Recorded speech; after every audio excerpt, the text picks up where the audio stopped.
Hello दोस्तों, आप सभी का BC Balaji computer YouTube channel पे स्वागत है। हम इम्पोर्टेंट क्वेश्चन आंसर का रिवीजन कर रहे हैं। ठीक है, जिसमें टॉपिक है टेली प्राइम। ठीक है, जिसमें जीएसटी के रिलेटेड क्वेश्चन आंसर हैं। तो ध्यान से देखें और वीडियो को पूरा देखें, स्किप ना करें। तो आज का सबसे पहला क्वेश्चन है, राजस्थान से गुजरात में की गई आपूर्ति के लिए इनमें से क्या सही है? कि जैसे राजस्थान से गुजरात में कोई भी प्रोडक्ट सेल होता है या परचेज होता है तो उसमें किस तरह की जीएसटी लगेगी, उसके बारे में आपको बताना है। ए है आईजीएसटी, बी है सीजीएसटी और एसजीएसटी, सी है यूजीएसटी और डी है इनमें से कोई नहीं। तो इस क्वेश्चन का आंसर ए सही होता है, आईजीएसटी लगेगा, क्योंकि राजस्थान से गुजरात ये दो अलग अलग स्टेट हैं, इससे कोई भी डीलिंग होती है तो आईजीएसटी लगेगा। ठीक है, फिर नेक्स्ट क्वेश्चन है, जीएसटी को निम्नलिखित में से कौन कौन से करों के स्थान पर लागू किया जाता है? ठीक है, ए है केंद्रीय बिक्री कर, बी है केंद्रीय उत्पाद और सेवा कर, सी है मूल्य वर्धित कर और डी है उपरोक्त सभी। तो इस क्वेश्चन का आंसर बी सही है, केंद्रीय उत्पाद और सेवा कर। ठीक है, फिर नेक्स्ट है अंतर राज्य आपूर्ति, एक्स्ट्रा स्टेट सप्लाई होने पर कौन से जीएसटी कर लगाया जाता है? ए है आईजीएसटी, बी है सीजीएसटी और एसजीएसटी, सी है यूजीएसटी और डी है इनमें से कोई नहीं।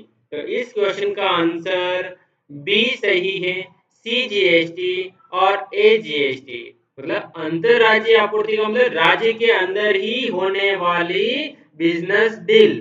ठीक है, तो उसमें किस तरह की जीएसटी लगती है? तो उसमें सीजीएसटी और एजीएसटी दोनों ही लगाई जाती है। ठीक है, फिर नेक्स्ट क्वेश्चन है इनपुट टैक्स क्रेडिट इनमें से किस प्रकार की आपूर्ति पर उपलब्ध नहीं होता है? ए है सेवाओं पर, बी है कर योग्य आपूर्ति पर, सी है छूट की आपूर्ति पर, डी है इनमें से कोई नहीं। तो इस क्वेश्चन का आंसर सी सही है, छूट की आपूर्ति पर। ठीक है, फिर नेक्स्ट क्वेश्चन से ई कॉमर्स ऑपरेटर द्वारा प्रदान की गई सेवाओं पर लागू होता है। ए है जीएसटी लागू, बी है जीएसटी लागू नहीं, सी है रिवर्स चार्ज लागू, डी है इनमें से कोई नहीं। तो इस क्वेश्चन का आंसर ए सही है, जीएसटी लागू, कि ई कॉमर्स ऑपरेटर द्वारा प्रदान की गई सेवाओं पर जीएसटी लागू होता है। ठीक है, फिर next question, input tax credit का लाभ इनमें से किसको मिल सकता है? ए है कोई भी समग्र डीलर, बी है कोई भी जिसने कर चुकाया हो, सी है जीएसटी में पंजीकृत डीलर और डी है इनमें से कोई नहीं। तो इस क्वेश्चन का आंसर ए होगा, कोई भी समग्र डीलर, कंपोजिट डीलर कहलाएगा।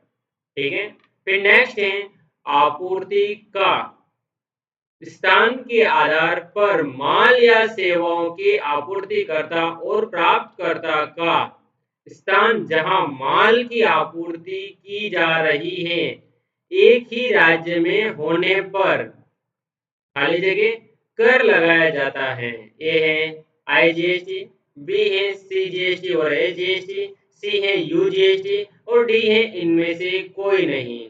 तो इस क्वेश्चन का आंसर बी सही है, सीजीएसटी और एजीएसटी।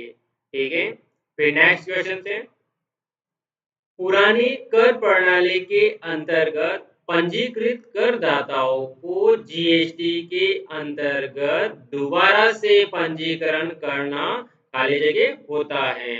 ए है आवश्यक, बी है आवश्यक नहीं है, सी है ए भी दोनों कोई भी और डी है इनमें से कोई नहीं। तो इस क्वेश्चन का आंसर ए होगा, आवश्यक होगा। मतलब पुरानी कर प्रणाली के अंतर्गत पंजीकृत करदाताओं को जीएसटी के अंतर्गत दोबारा से पंजीकरण करना आवश्यक होता है। ठीक है, फिर नेक्स्ट क्वेश्चन, व्यवसाय में एडिशनल प्लेस ऑफ बिजनेस, व्यवसाय के लिए नया स्थान के लिए खाली जगह होता है। ए है नहीं, इसी पंजीकरण में जोड़ा जाता है। बी है नया पंजीकरण चाहिए। सी है कुछ नहीं करना होता है। डी है इनमें से कोई नहीं। इस क्वेश्चन का आंसर ए सही है, नहीं, इसी पंजीकरण में जोड़ा जाता है। ठीक है, आज का लास्ट क्वेश्चन, जीएसटी अधिनियम के अंतर्गत रिटर्न्स कब दाखिल की जाती है। ए है एक वर्ष में एक बार। बी है एक वर्ष में 2 बार। सी है जीएसटी पंजीकरण रद्द करने पर। और डी है इनमें से कोई नहीं। इस क्वेश्चन का आंसर ए सही है, एक वर्ष में एक बार।